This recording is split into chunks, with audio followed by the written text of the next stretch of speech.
Hola, buenos días, mi nombre es Sigmund Freud. Hoy vamos a leer la interpretación de los sueños. Antes de iniciar, recordá dejar tu comentario y si quieres algún video nuevo.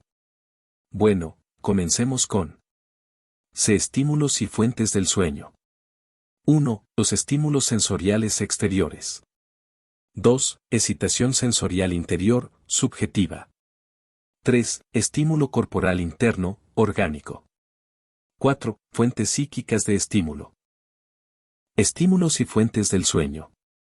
Lo que ha de entenderse por estímulos y fuentes del sueño puede ilustrarse recurriendo al dicho popular, los sueños vienen del estómago.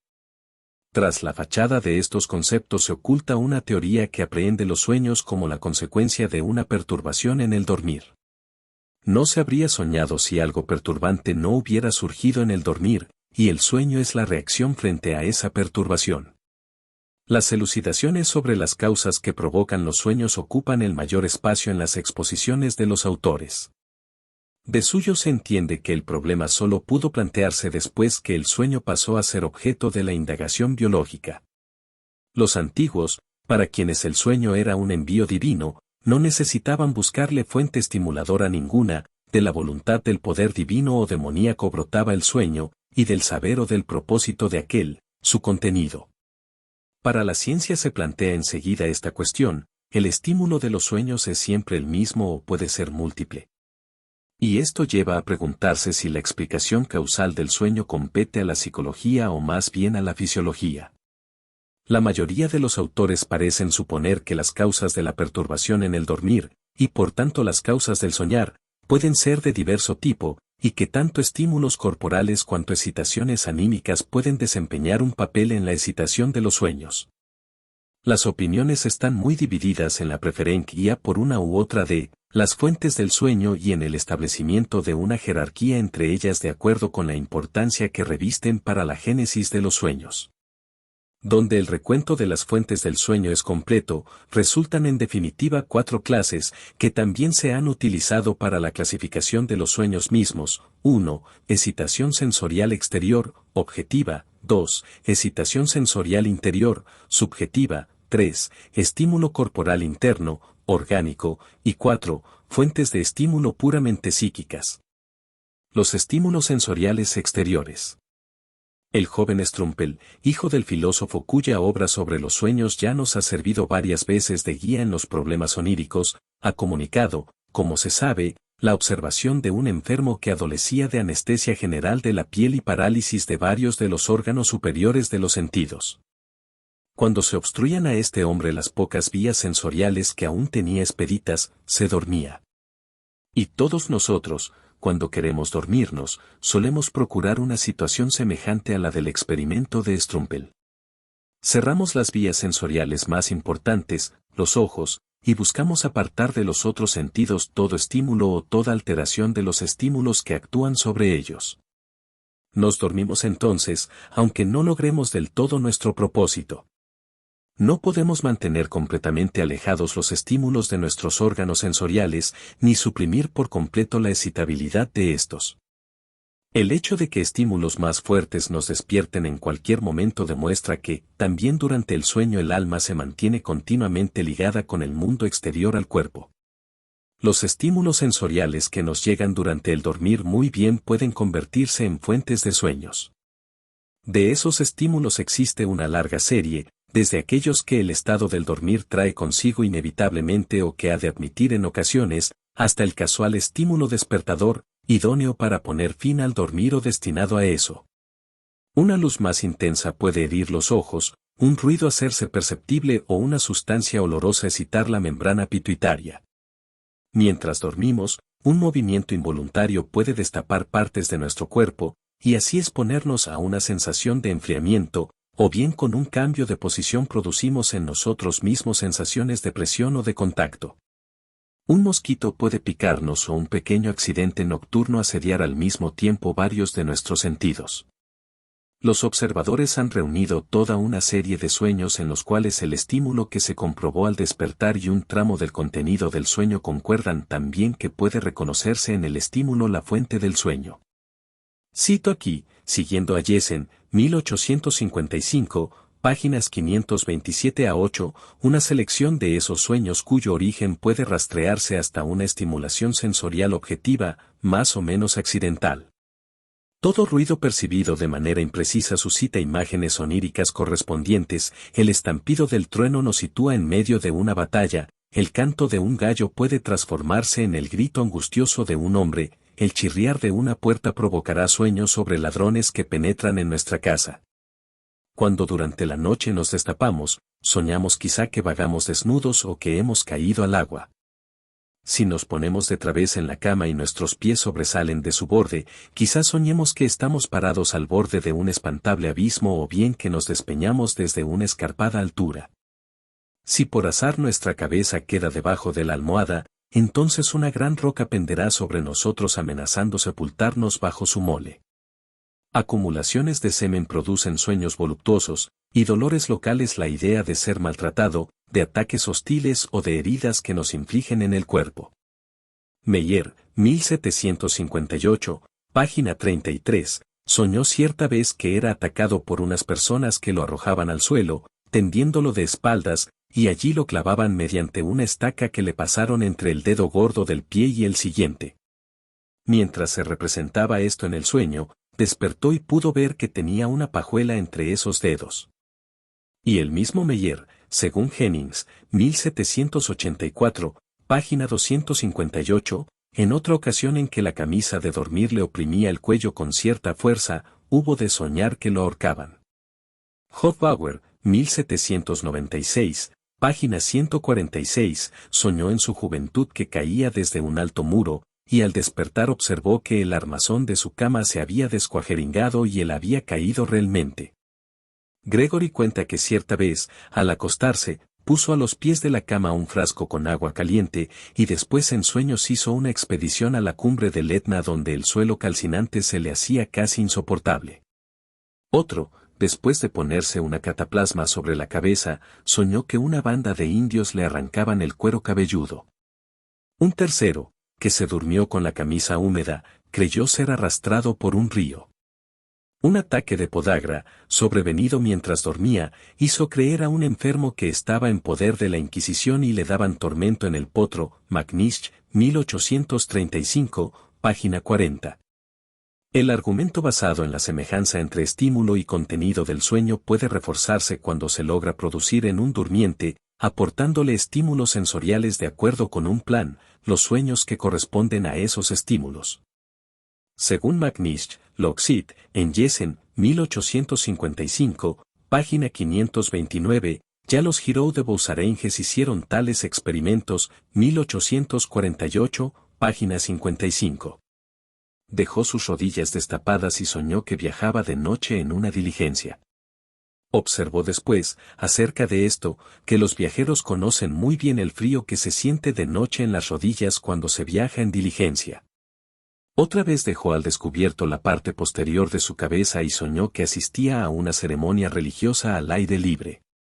Es que en el país donde vivía era costumbre llevar siempre cubierta la cabeza, salvo en ocasiones como la antedicha.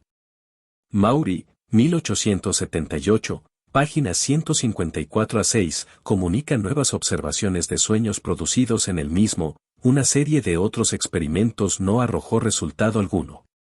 1. Le hacen cosquillas con una pluma en los labios y en la punta de la nariz. Sueña con una espantosa tortura, le aplican en el rostro una máscara de pez y luego se la arrancan de golpe junto con la piel. 2. Afilan una tijera sobre unas pinzas.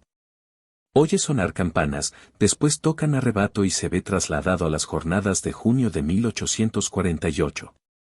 3. Le hacen oler agua de colonia. Está en el Cairo, en la tienda de Johann María Farina.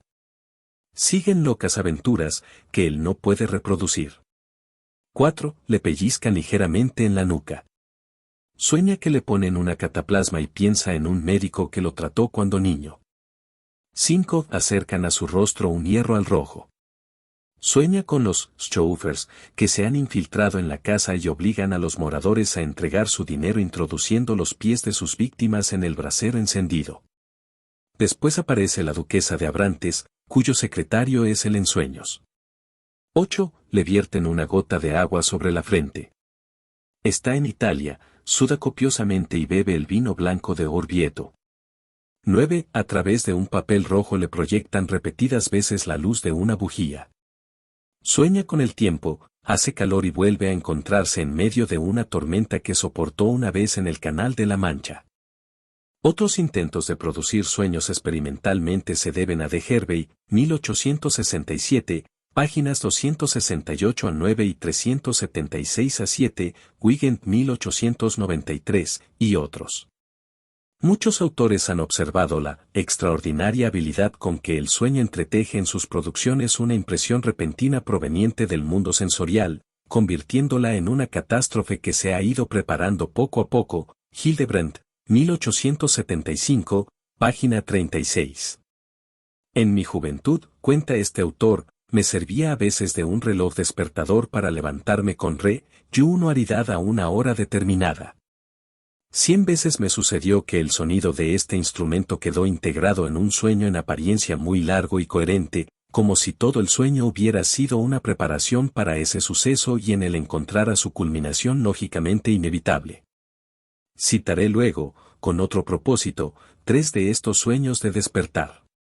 Volkel, 1875, páginas 108 a 9, cuenta, un compositor soñó cierta vez que daba clase y quería explicar algo a sus alumnos.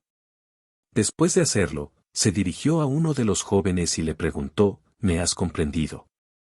El joven gritó como un poseído, oja. Sí. Encolerizado, él lo reprendió por sus gritos. Y entonces toda la clase gritó, orja. Y enseguida, eurjo. Y por último, feuerjo. En ese momento despertó al grito de feuerjo, que realmente daban en la calle. Garni, 1872, 1, página 476, cuenta que Napoleón y fue interrumpido en un sueño por la explosión de la máquina infernal. Dormido en su carruaje, revivía el paso del tagliamento y el cañoneo de los austríacos, hasta que despertó sobresaltado exclamando, «Estamos destruidos». Un sueño vivido por Maury es ya famoso, 1878, página 161. Estaba enfermo y guardaba cama en su habitación, su madre se sentó junto a él. Soñó entonces con el período del terror durante la Revolución Francesa, presenció atroces escenas de muerte y finalmente él mismo fue citado ante el tribunal. Allí vio a Robespierre, a Marat, a Fouquier-Tinville y a todos los tristes héroes de esa época cruel, prestó declaración ante ellos y, después de una serie de peripecias que no se fijaron en su recuerdo, fue condenado. Lo llevaron al lugar de la ejecución en presencia de una enorme multitud. Subió al cadalso, y el verdugo lo ató a la plancha. Puso en acción el mecanismo y la cuchilla de la guillotina cayó, sintió que su cabeza era separada del tronco, se despertó presa de indecible angustia, y halló que el dosel de su cama había caído sobre sus vértebras cervicales como lo haría la cuchilla de la guillotina. Este sueño dio motivo a una interesante discusión entre Lelouran 1894 y Jäger 1895 en la Revue Philosophique. Se debatió si es posible, y como puede suceder, que en el breve lapso que transcurre entre la percepción del estímulo despertador y el despertar el soñante comprima un contenido onírico de trama en apariencia tan rica. Ejemplos de este tipo hacen aparecer las estimulaciones sensoriales objetivas sobrevenidas durante el dormir como la más comprobada entre las fuentes del sueño. También es la única que desempeña un papel en el conocimiento de los profanos.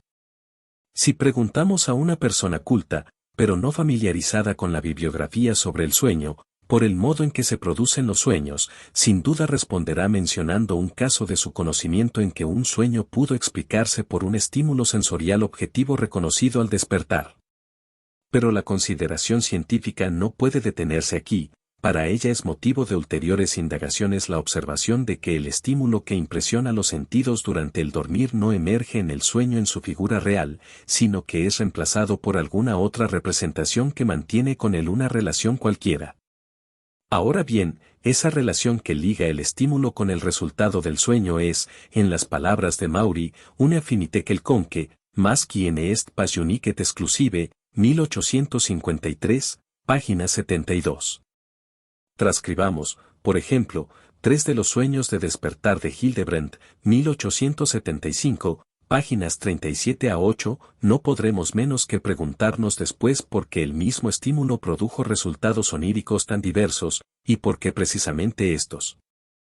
Salgo entonces de paseo una mañana de primavera y vago por los campos enverdecidos hasta llegar a una aldea vecina. Ahí veo a sus moradores vestidos de fiesta, el misal bajo el brazo, que en gran número se encaminan a la iglesia. Justo. Hoy es domingo, y pronto se iniciará la misa matinal. Decido participar de ella, pero antes, porque estoy un poco acalorado, voy a refrescarme a la quinta del camposanto que rodea a la iglesia. Mientras leo ahí diversos epitafios, oigo al sacristán que trepa al campanario, y ahora veo en su cima la campanita de aldea que dará la señal para el comienzo del oficio religioso. Durante un buen rato todavía pende ella ahí, inmóvil, después empieza a oscilar, y de pronto resuenan sus repiques intensos y penetrantes, tan intensos y penetrantes que ponen fin a mi dormir. Pero las campanadas venían del despertador. Una segunda combinación. Es un diáfano día de invierno, las calles están cubiertas por un espeso manto de nieve. He comprometido mi participación en un viaje en trineo, pero debo esperar largo rato hasta que se me avisa que el trinco está a la puerta. Ahora hago los preparativos para subir a él, me pongo el abrigo de pieles, busco la manta para los pies, y por fin tomo asiento en mi lugar. Pero todavía se demora la partida, hasta que las riendas transmiten la señal a los caballos expectantes, ahora ellos se ponen en marcha, los cascabeles, sacudidos con violencia, inician su bien conocida música con una fuerza tal que al instante desgarra la telaraña del sueño. Otra vez, no es sino el estridente sonar del despertador. Todavía un tercer ejemplo. Veo a una mucama que avanza a lo largo del pasillo, en dirección al comedor, llevando unas docenas de platos apilados. Me parece que la pila de porcelanas que lleva en sus brazos amenaza perder el equilibrio. Ten cuidado, le advierto, toda esa carga se irá al suelo. Desde luego, la réplica de rigor no se hace esperar, ella está acostumbrada a tales cosas, etc., mientras yo sigo sus pasos con mirada inquieta. Y justo en el umbral de la puerta da un tropezón. La frágil vajilla cae con estrépito, se hace añicos y se esparce en 100 pedazos por el suelo. Pero el estrépito, que prosigue sin término, no es, como pronto observo, el de una vajilla sino en verdad el sonar de un timbre, y con ese sonar, como ahora lo advierte el que ya se despertó, el despertador cumplía su tarea. ¿Por qué el alma yerta en el sueño la naturaleza del estímulo sensorial objetivo? Strumpel, 1877, página 103, ha respondido, y casi en el mismo sentido lo ha hecho Wundt, 1874, páginas 659 a 601, que, frente a esos estímulos que irrumpen mientras se duerme, ella se encuentra en condiciones favorables a la formación de ilusiones. Una impresión sensorial es reconocida e interpretada rectamente por nosotros, es decir, es clasificada en aquel grupo mnémico al cual pertenece de acuerdo con todas las experiencias precedentes, cuando la impresión es suficientemente fuerte, clara y duradera y cuando disponemos del tiempo requerido para reflexionar en ello. Si estas condiciones no se cumplen, erramos el objeto del que proviene la impresión, sobre la base de esta, formamos una ilusión. Si alguien se pasea a campo abierto y percibe confusamente un objeto distante, puede tomarlo primero por un caballo. Ante una mirada más atenta, puede imponerse la interpretación de que se trata de una vaca echada, y finalmente esa representación quizás se resuelva en otra, bien determinada, era un grupo de hombres sentados. De naturaleza igualmente indeterminada son las impresiones que el alma recibe por obra de estímulos exteriores durante el dormir, y sobre la base de esas impresiones forma también ilusiones, ya que la impresión evoca una cantidad mayor o menor de imágenes mnémicas y son estas las que le confieren su valor psíquico. Pero ¿de cuál de los círculos mnémicos que acuden a la mente habrán de surgir las imágenes correspondientes y cuál de los nexos asociativos posibles se impondrá entonces? He ahí cuestiones que según Strumpel no pueden determinarse y quedan libradas, por así decir, al capricho de la vida anímica. Estamos aquí frente a una opción. Podemos conceder que, en efecto, no puede perseguirse más allá la legalidad de la formación de sueños, y por tanto renunciar a preguntarnos si la interpretación de esa ilusión provocada por la impresión sensorial no obedece a otras condiciones. O bien podemos, por lo contrario, conjeturar que la estimulación sensorial objetiva que sobreviene durante el dormir desempeña solo un modesto papel en cuanto fuente de los sueños, y que son otros los factores que determinan la elección de las imágenes mnémicas evocadas. De hecho, si examinamos los sueños de Maury, que él provocó experimentalmente y que a este fin yo he comunicado con tanto detalle, estamos tentados de decir que ese experimento reconstruye el origen de uno solo de los elementos oníricos, y que el restante contenido de esos sueños aparece más bien demasiado autónomo, demasiado preciso en los detalles, como para que el requisito de la concordancia con el elemento introducido por vía experimental pueda agotar su esclarecimiento. Y aún empezamos a desconfiar de la teoría de la ilusión y del poder de la impresión objetiva para configurar sueños cuando advertimos que ésta, en ocasiones, recibe en el sueño la interpretación más caprichosa y remota. Así, Simon 1888 relata un sueño en que vio sentadas a una mesa unas personas gigantes y oyó nítidamente el temible traqueteo que producían sus mandíbulas entrechocándose al masticar. Cuando despertó, oyó el ruido de cascos de un caballo que galopaba ante su ventana. Si aquí un galope ha evocado precisamente representaciones del círculo mnémico de los viajes de Gulliver, su estadía entre los gigantes de Brobdingnag y el virtuoso Huygens, como yo conjeturaría, sin que el autor me proporcione apoyo alguno, ¿acaso la elección de este círculo mnémico, tan insólito para el estímulo, no debió ser facilitada además por otros motivos? Excitación sensorial interior, subjetiva.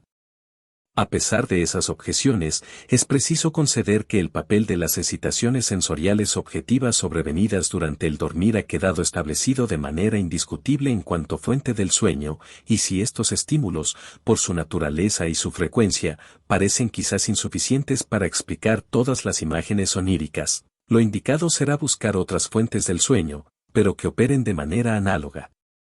Ahora bien, yo ignoro dónde nació por vez primera la idea de considerar, junto a los estímulos sensoriales exteriores, las excitaciones interiores, subjetivas, de los órganos de los sentidos. Pero el hecho es que en todas las exposiciones más recientes de la etiología del sueño ella aparece más o menos destacada. Dice Wundt, 1874, página 657, en las ilusiones oníricas desempeñan además un papel esencial, según creo, aquellas sensaciones subjetivas de la vista y del oído que nos son familiares en el estado de vigilia. Como el caos lumínico del campo visual oscuro, el zumbido o silbido en los oídos, etc., y entre ellas en particular las excitaciones subjetivas de la retina. Así se explica la maravillosa inclinación del sueño a presentar a nuestros ojos, como por arte de magia, multitud de objetos semejantes o enteramente concordes. Vemos desplegarse ante nosotros innumerables pájaros, mariposas, peces, perlas multicolores, flores, etc. Aquí el polvillo lumínico del campo visual oscuro ha adoptado una figura fantástica, y los incontables puntos luminosos que lo forman son corporizados por el sueño en otras tantas imágenes singulares que, a causa de la movilidad del caos lumínico, son vistas como objetos en movimiento. También tiene su raíz allí la gran inclinación del sueño por las más diversas figuras de animales, cuya riqueza de forma se adecua particularmente bien a las imágenes lumínicas subjetivas. En cuanto a fuentes de las imágenes oníricas, las excitaciones sensoriales subjetivas tienen manifiestamente la ventaja de no depender, como las objetivas, de una contingencia exterior. Están, por así decir, disponibles para la explicación tantas veces ésta lo requiera. Pero la confirmación de su papel como excitadoras del sueño es muy difícil o aún inalcanzable, y, en este sentido resultan inferiores a los estímulos sensoriales objetivos, que pueden someterse a observación y experimento. La principal prueba del poder de las excitaciones sensoriales subjetivas para excitar sueños la proporcionan las alucinaciones llamadas hipnagógicas, que Johannes Müller 1826 ha descrito como fenómenos visuales fantásticos. Son imágenes a menudo muy vívidas y cambiantes que en el periodo de adormecimiento suelen aparecérseles a ciertas personas de manera enteramente regular y pueden perdurar unos momentos aún después de abiertos los ojos. Maury, que era propenso a ellas en sumo grado, les consagró un profundo análisis y afirmó su conexión y hasta su identidad con las imágenes oníricas, como ya lo había hecho, por lo demás, Müller.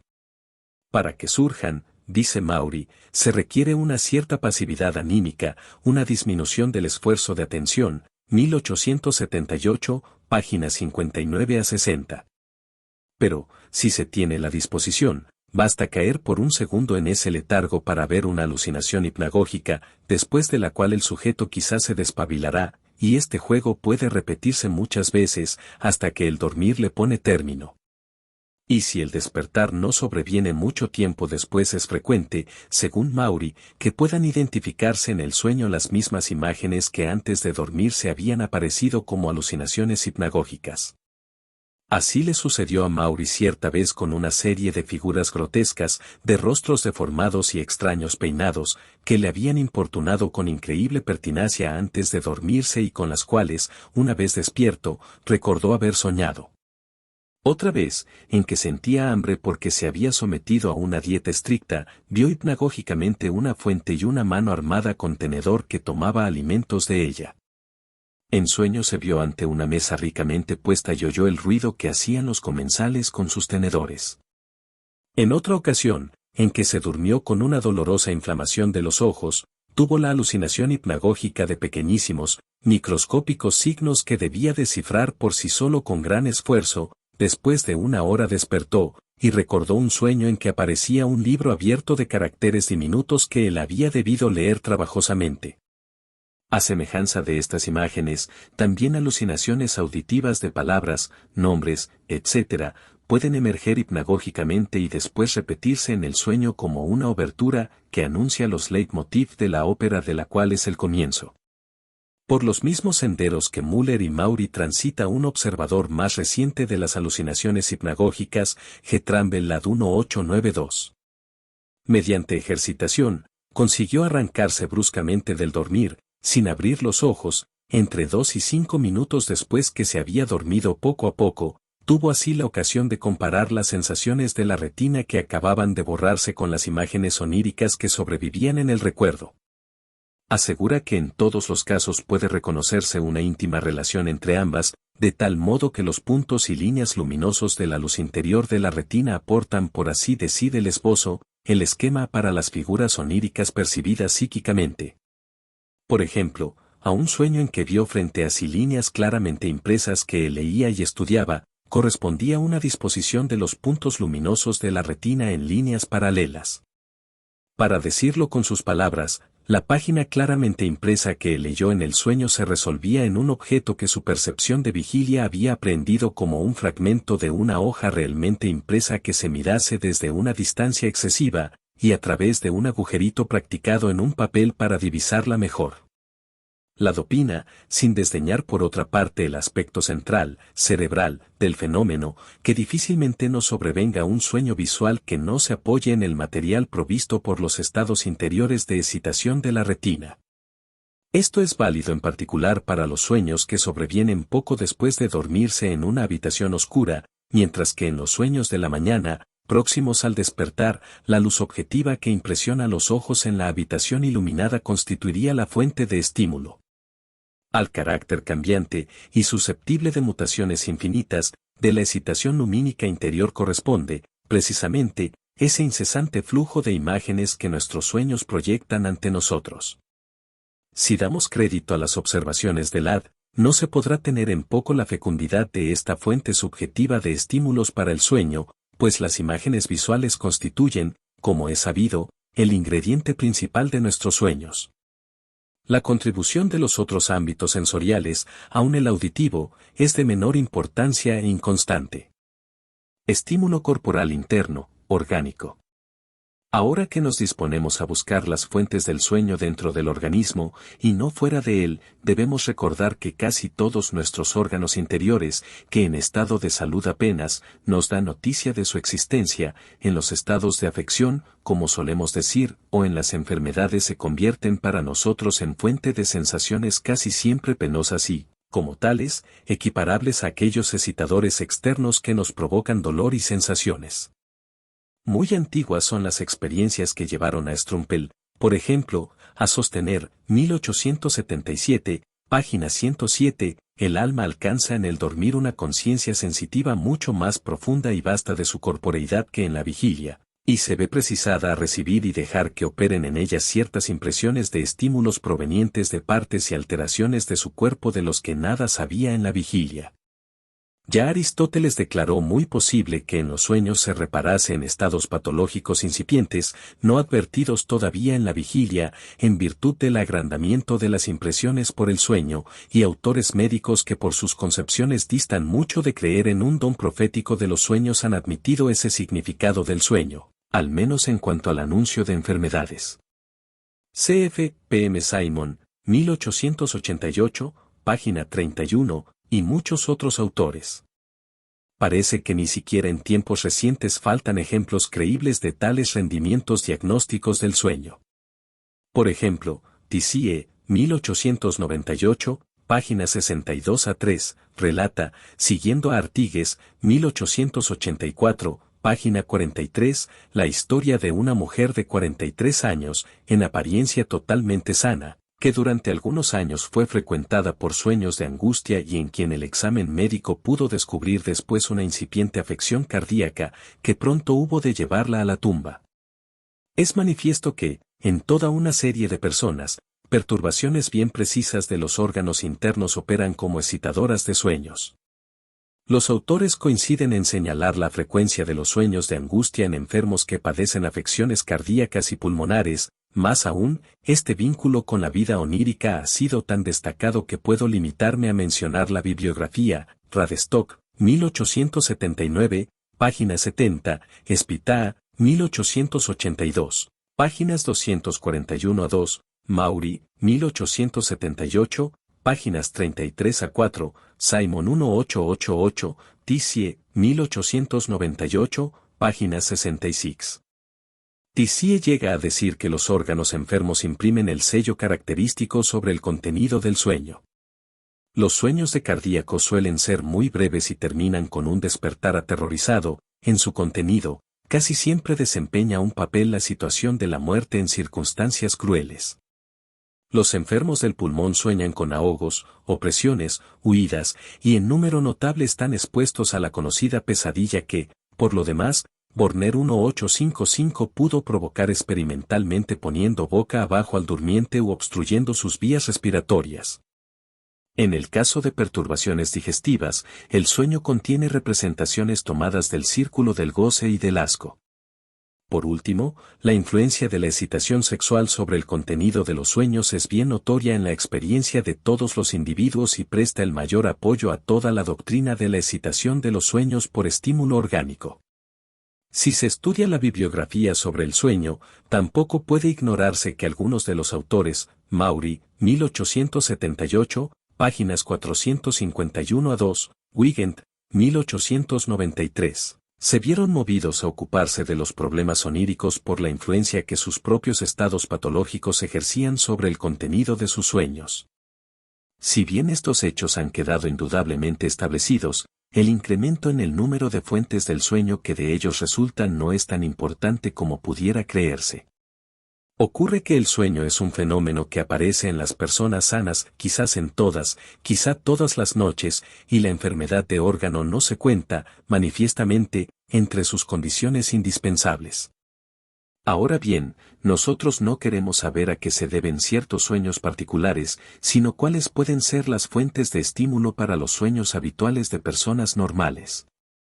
Pero hete aquí que no se requiere sino dar otro paso para tropezar con una fuente de los sueños que fluye con mayor abundancia que cualquiera de las anteriores y verdaderamente promete no secarse en ningún caso.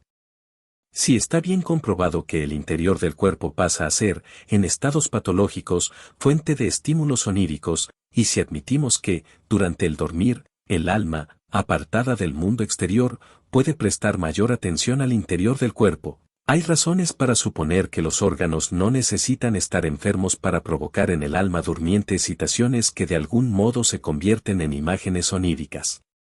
Lo que en la vigilia percibimos oscuramente, y solo en su cualidad, como senestesia, gemeingefühl, a la cual, en opinión de los médicos, todos los sistemas de órganos prestan su concurso, constituiría por la noche, cuando su influencia es más intensa y sus diversos componentes aislados están activos, la fuente más poderosa y al mismo tiempo la más habitual para la suscitación de representaciones oníricas.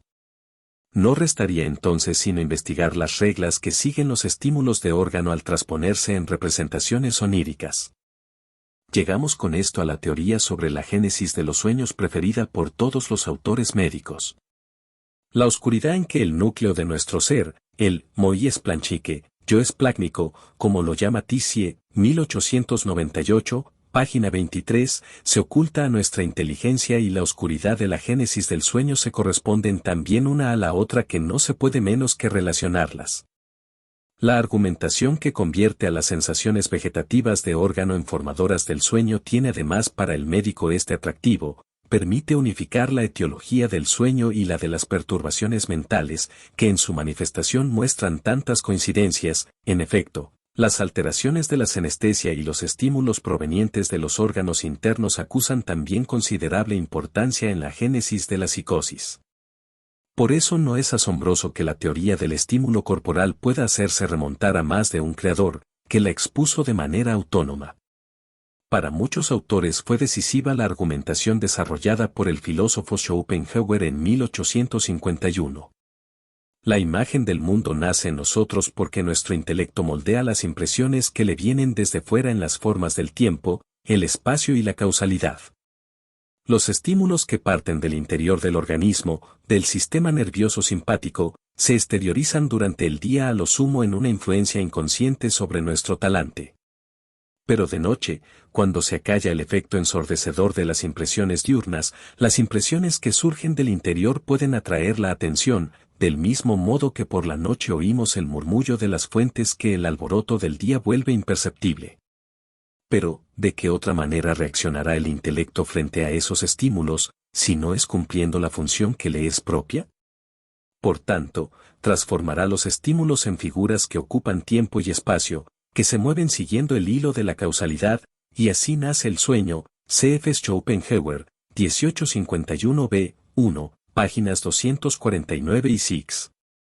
En el vínculo entre estímulos corporales e imágenes oníricas quisieron penetrar después con más detalles Kerner 1861 y tras el Volkelt 1875, autores cuya apreciación crítica reservo para la sección dedicada a las teoría sobre el sueño. En una investigación llevada a cabo con particular persistencia, el psiquiatra Krauss, 1859, página 255, derivó la génesis del sueño, así como de los delirios e ideas delirantes, de idéntico elemento, la sensación orgánicamente condicionada. Apenas se concibe algún lugar del organismo que no pueda ser el punto de partida de un sueño o una imagen delirante. Las sensaciones orgánicamente condicionadas pueden, empero, dividirse en dos series: 1, las que constituyen el talante global, senestesia, y 2, las sensaciones específicas, inmanentes a los sistemas principales del organismo vegetativo, entre las que hemos distinguido 5 grupos: a, las sensaciones musculares; b, las pneumáticas; c, las gástricas; d, las sexuales; y e, las periféricas. Krauss supone que el proceso de génesis de las imágenes oníricas sobre la base de los estímulos corporales es el siguiente: la sensación provocada evoca, siguiendo alguna ley de asociación, una representación emparentada con ella, y se conecta con esta última constituyendo un producto orgánico. Ahora bien, el comportamiento de la conciencia respecto de este producto en modo alguno es el normal. En efecto, no presta atención alguna a la sensación misma, sino que se vuelca por entero a la representación acompañante, lo cual simultáneamente explica que la verdad de estos hechos pudiera desconocerse por tanto tiempo. Krauss designa a este proceso también con una expresión particular: la transustanciación de las sensaciones en imágenes oníricas. La influencia de los estímulos corporales orgánicos sobre la formación de los sueños es reconocida hoy por casi todos los autores, pero la pregunta por la ley de la relación entre ambos recibe respuestas muy diversas, casi siempre oscuras indicaciones. Ahora bien, admitida la teoría del estímulo corporal, se impone una tarea precisa a la interpretación de los sueños, reconducir el contenido de un sueño hasta los estímulos orgánicos que lo causaron, y si no quieren aceptarse las reglas de interpretación descubiertas por Skerner, 1861, las más de las veces se tropezará con el hecho adverso de que la existencia de fuentes orgánicas de estímulo es revelada exclusivamente por el contenido mismo del sueño. Sin embargo, se ha plasmado de manera bastante coincidente la interpretación de diversas formas de sueño llamadas típicas, porque reaparecen en muchísimas personas con un contenido del todo similar. Son los conocidos sueños de despeñarse desde lo alto, de pérdida de los dientes, de vuelo y de vergüenza por andar desnudo o mal vestido. Estos últimos sueños estarían provocados simplemente por la percepción, hecha durante el dormir, de que se han arrojado las cobijas y se yace descubierto. El sueño de caída de los dientes. Se reconduce a un estímulo dentario, con lo cual no se alude forzosamente a un estado de excitación patológica de los dientes.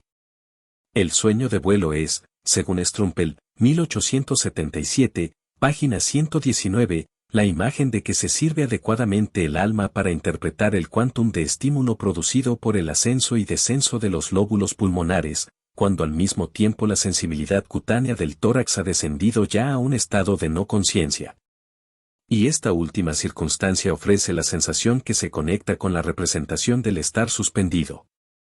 La caída desde una altura reconocería este motivo, en un momento en que la sensación de presión cutánea ha dejado de ser consciente, o bien un brazo que estaba junto al cuerpo se separa y desciende lentamente, o una pierna flexionada se estira de pronto, con lo cual la sensación de presión cutánea se vuelve de nuevo consciente, pero ese paso a la conciencia se corporiza psíquicamente como sueño de caída. Estos plausibles intentos de explicación tienen una falla manifiesta, sin mayor asidero hacen penetrar en la percepción anímica, desaparecer de ella este o aquel grupo de sensaciones de órgano, y ello hasta lograr la constelación que sea favorable para la explicación buscada. Por otra parte, más adelante tendré ocasión de volver sobre los sueños típicos y su génesis. Simon ha intentado derivar, de la comparación de una serie de sueños parecidos, algunas reglas sobre la forma en que los estímulos de órgano determinan sus resultados oníricos. Según él, 1888, páginas 34 a 5, cuando durante el dormir un aparato orgánico cualquiera, que normalmente participa en la expresión de un afecto, se encuentre por algún otro motivo en el estado de excitación en que aquel afecto lo pondría, las representaciones oníricas que de allí nazcan contendrán las adecuadas al afecto. Otra regla reza: cuando un aparato orgánico se encuentre durante el dormir en estado de actividad, excitación o perturbación, el sueño aportará representaciones relacionadas con el ejercicio de la función orgánica que ese aparato cumple. Morley Bould 1896 se propuso demostrar experimentalmente, en un ámbito particular, esa influencia que la teoría del estímulo corporal supone en la formación de los sueños. Sus experimentos consistieron en modificar la posición de los miembros del durmiente para comparar los resultados oníricos con tales mudanzas. Comunica, a manera de conclusión, los siguientes acertos. 1. La posición que un miembro tiene en sueños corresponde aproximadamente a su posición real, es decir, se sueña con un estado estático que corresponde al real. 2. Cuando se sueña con el movimiento de un miembro, es siempre de tal modo que una de las posiciones que adopta al cumplirlo corresponde a la real. 3. En sueños puede atribuirse la posición del miembro propio a otra persona. 4. Puede también soñarse que el movimiento correspondiente es estorbado. 5. Si el miembro tiene la posición correspondiente, puede aparecer en sueños como animal o monstruo, pudiendo establecerse en tal caso una cierta analogía entre ambos. 6. La posición de un miembro puede incitar en el sueño pensamientos que tienen alguna relación con el miembro, por ejemplo, si se trata de los dedos soñaremos que contamos. De tales resultados concluiría yo que tampoco la teoría del estímulo corporal pudo eliminar la aparente arbitrariedad con que son seleccionadas las imágenes oníricas que han de suscitarse. Fuentes psíquicas de estímulo. Cuando tratábamos las relaciones del sueño con la vida de vigilia y considerábamos el origen del material onírico, nos enteramos de que en opinión de los investigadores del sueño, tanto los más antiguos cuanto los más recientes, los hombres sueñan con aquello en que se afanan durante el día y que les interesa en la vigilia. Ese interés que se continúa en el dormir desde la vida de vigilia no solo sería un lazo psíquico que ata el sueño a la vida, se nos presenta como una fuente no desdeñable del sueño, que, junto a lo que ha devenido interesante durante el dormir, los estímulos que sobrevienen en ese estado, bastaría para explicar el origen de todas las imágenes oníricas. Pero ya vimos que esa afirmación es contradicha por quienes sostienen que el sueño aparta al soñante de sus intereses diurnos, y que por regla general solo soñamos con las cosas que más nos han conmovido durante el día cuando ya han perdido el atractivo de la actualidad para la vida de vigilia. De tal suerte, en el análisis de la vida onírica tenemos a cada paso la impresión de que no pueden establecerse reglas universales si no es previendo restricciones mediante a menudo, por regla general, casi siempre, y admitiendo de antemano la validez de las excepciones. Si los intereses de la vigilia, junto con los estímulos interiores y exteriores sobrevenidos durante el dormir, bastaran para agotar la etiología del sueño, tendríamos que ser capaces de dar razón satisfactoria del origen de todos los elementos de un sueño. El enigma de las fuentes del sueño se habría disipado, y no quedaría sino deslindar, en cada sueño, las contribuciones respectivas de los estímulos oníricos psíquicos y los somáticos. En realidad, en ningún caso se ha logrado esa resolución completa de un sueño, y a quienes la intentaron les quedaron sobrando ingredientes oníricos casi siempre muy abundantes, sobre cuyo origen nada pudieron decir. Evidentemente, el alcance que tienen los intereses diurnos como fuentes psíquicas del sueño no es el que haría esperar la confiada afirmación según la cual seguimos ocupándonos en sueños de nuestros asuntos. Otras fuentes psíquicas del sueño no se conocen. Por eso todas las explicaciones del sueño que hallamos en la bibliografía, con excepción quizá de Skerner, a quien después citaremos, exhiben una gran laguna en cuanto a la derivación del material de imágenes representaciones más característico para el sueño. En esta perplejidad, la mayoría de los autores se han inclinado por empequeñecer en lo posible la contribución de lo psíquico en la excitación de sueños, que tan inacible se presenta. Es verdad que adoptan como clasificación principal la que distingue el sueño por estímulo nervioso del sueño por asociación, el último de los cuales halla su fuente exclusivamente en la reproducción de un material ya vivenciado, Bond, 1874, páginas 657 a 8. Pero no pueden quitarse la duda de, si, el sueño, ocurre sin un estímulo corporal que dé el impulso inicial. Volkelt, 1875, página 127. Además, es insuficiente la caracterización del sueño por asociación puro. En los genuinos sueños por asociación no puede hablarse ya de un tal núcleo firme, proveniente de una estimulación somática. En ellos, hasta el centro del sueño está constituido por un agrupamiento laxo. Si en todo sueño la vida representativa queda liberada de la razón y del entendimiento, en los de este tipo ni siquiera es cohesionada por excitaciones corporales o anímicas ponderables, y así queda abandonada a su propio ajetreo multicolor y a un vértigo inconexo en que todo se entremezcla. Volkelt. Bond intentó después, 1874, páginas 656 a 7, minimizar la contribución de lo psíquico a la excitación de los sueños, cuando explico que, erróneamente se ve en los fantasmas del sueño alucinaciones puras.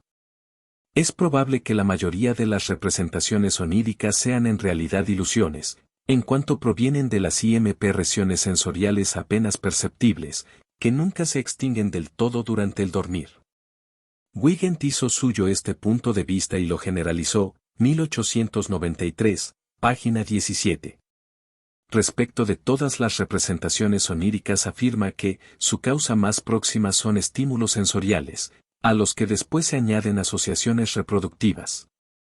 Todavía más lejos va Tissier en el rechazo de las fuentes psíquicas de estímulo, 1898, página 183, les revés de origine absolument psychique en existent pas, y en otro pasaje, les pensées de nos revés nous vienen tout dehors. Aquellos autores que, como el influyente filósofo Bond, adoptan una posición intermedia, no dejan de observar que en la mayoría de los sueños cooperan estímulos somáticos e incitadores psíquicos. desconocidos o reconocidos como intereses diurnos. Más adelante sabremos que el enigma de la formación de los sueños puede resolverse mediante el descubrimiento de una inopinada fuente psíquica de estímulos. Entretanto, no nos maravillemos de que los estímulos que no brotan de la vida psíquica sean sobrevalorados en la formación de los sueños. No solo son los únicos que pueden descubrirse fácilmente, y aún corroborarse por el experimento, además, la concepción somática de la génesis del sueño responde en un todo a la orientación de pensamiento que hoy domina en la psiquiatría. Es que si bien se insiste con la mayor fuerza en el dominio del cerebro sobre el organismo, todo lo que pueda revelar una independencia de la vida anímica respecto de alteraciones orgánicas demostrables, o una espontaneidad de aquella en sus exteriorizaciones, asusta hoy a los psiquiatras como si su reconocimiento hubiera de retrotraernos a los tiempos de la filosofía de la naturaleza y de la metafísica del alma. La desconfianza del psiquiatra ha puesto a la psique, por así decir, bajo caución, y exige que ninguna de sus mociones trasluzca un poder propio de ella. Pero semejante abstinencia no revela sino poca fe en la validez de la cadena causal que se extiende desde lo corporal hasta lo anímico.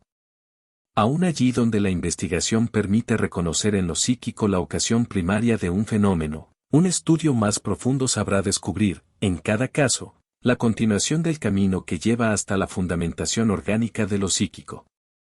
Pero donde lo psíquico haya de resultar, para el estado actual de nuestro conocimiento, la estación final, será preciso admitirlo. Bueno, espero que te haya gustado y espero verte la próxima. Recordá dejar tu comentario y pedir más vídeos. Hasta la próxima.